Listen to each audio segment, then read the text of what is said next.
Lesson number 5, invest in those you encounter and their future. The creation of the Sister Catechists speaks highly of what Mother Maria Gratia understood profoundly, that creating a lasting impact would only happen if there were Chinese Sisters of Providence who wanted to dedicate their lives to being religious sisters in their home country. In a way, it's this attitude of wanting to see something that outlasts you. And it's a real spiritual desire I think we all possess. We hope that something we did will still make a difference 10, 20, 50, 100, 200 years into the future. Some people have done this through their art or writing. Others do it by starting families and passing on family names, traditions, and stories.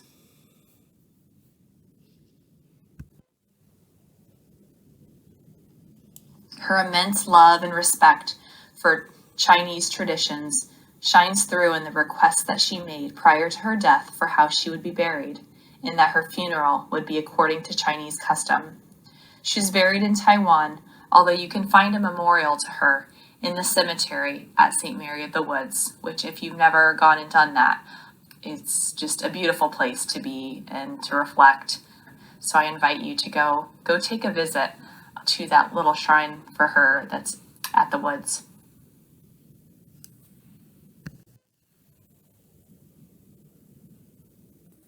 Mother Maria Gratia's nickname was roughly translated summer builder or successful builder, and indeed she was. She built an impressive college, many convent buildings, schools, both in China and then again in Taiwan. And also what was most important, she built and uplifted people, perhaps the most important investment of all, much more than just buildings, and in particular, her sister catechists, whom she loved. Mother Maria Gratia's sister catechists flourished as these sisters worked in the trenches to educate families and women about the Catholic faith, education, and to teach them how they could lead holy lives right in the midst of their day-to-day life.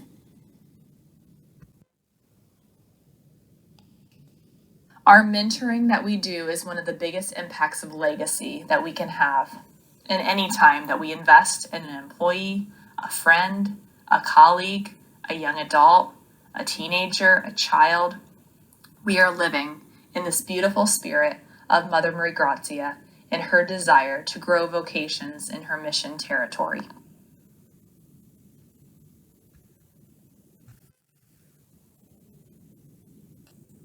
In conclusion, I want to thank you for listening to the 5 lessons that I've gleaned from Mother Maria Gratia Luking.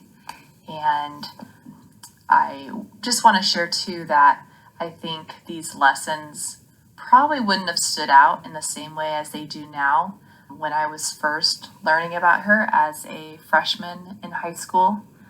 I think that comes with experience and maturity and growing up, but my 15-year-old self versus now being 31, a lot of her wisdom, I think, is being fine-tuned, and I will enjoy continuing to kind of see how she chooses to speak over my life and the life of my family in the years to come as I continue to share her story with my kids as they get older, with my husband, and with the world around.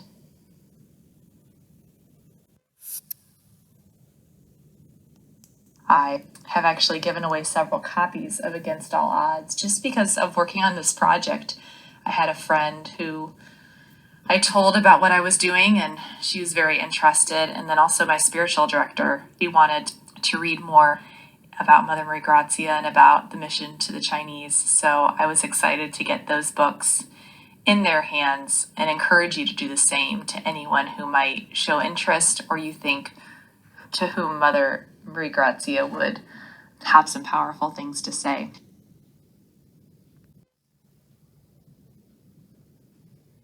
So I'd like to now read an excerpt from chapter 12, which if you remember, chapter 12 was called The Foundress, and it's all about Mother Maria Gratia. Sister Maria Gratia's prayer life was the storehouse from which she drew her strength. In quiet moments when she sat with bowed head and with eyes closed, one knew that her whole being was absorbed in prayer, though her lips never moved. It was as if her next move was made only at the direct inspiration of the God she served.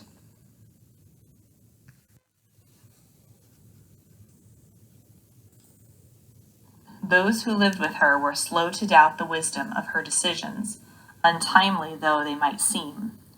When almost everyone in Shanghai advised against going to Taiwan in 1948, Sister Marie Gratia made the decision to go there because she reasoned that Taiwan would be at least a temporary refuge for the sister catechists, and there would be no language barrier there to prevent them from undertaking apostolic work.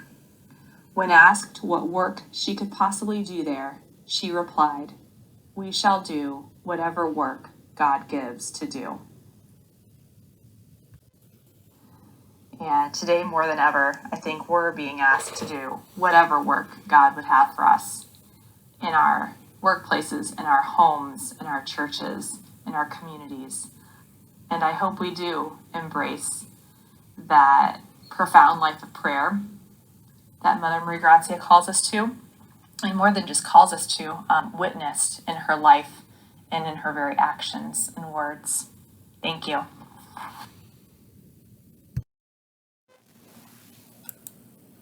What do you hope will be your legacy? 你希望传给下一代的年轻一辈的是什么？